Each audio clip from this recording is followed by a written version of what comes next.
এক ইহুদির বাসায় একজন মুসলমান গিয়েছে জরুরি এক প্রয়োজনে। সেই ইহুদি ওই মুসলমানকে মেহমানদারি করার জন্য তাকে আঙ্গুর খেতে দিল।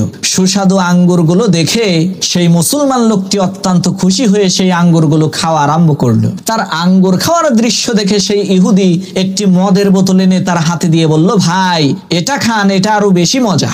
মদের বোতল দেখার সাথে সাথে মুসলমান লোকটি বলে উঠলো, আস্তাগফিরুল্লাহ, ভাই এটা তো আমার জন্য হারাম। তার এই কথা শোনার পর ইহুদি বলল, কি আজীব ব্যাপার, মদ আপনার জন্য হারাম হতে যাবে কেন? আপনি যে আঙ্গুরগুলো খাচ্ছেন ওই আঙ্গুর থেকেই তো এই মদ বানানো হয়েছে। আঙ্গুর যদি আপনার জন্য হালাল হয় তাহলে এই মদ কেন আপনার জন্য হারাম হতে যাবে? এই বিষয়টা তো বুঝলাম না। ইহুদি লোকটির এই কথা শোনার পর ওই মুসলিম লোকটি বলে উঠলো, ভাই শোনেন, আপনার স্ত্রী আপনার জন্য হালাল, কিন্তু ওই স্ত্রীর পেট থেকেই জন্ম নেওয়া আপনার আদরের মেয়েটা আপনার জন্য হারাম।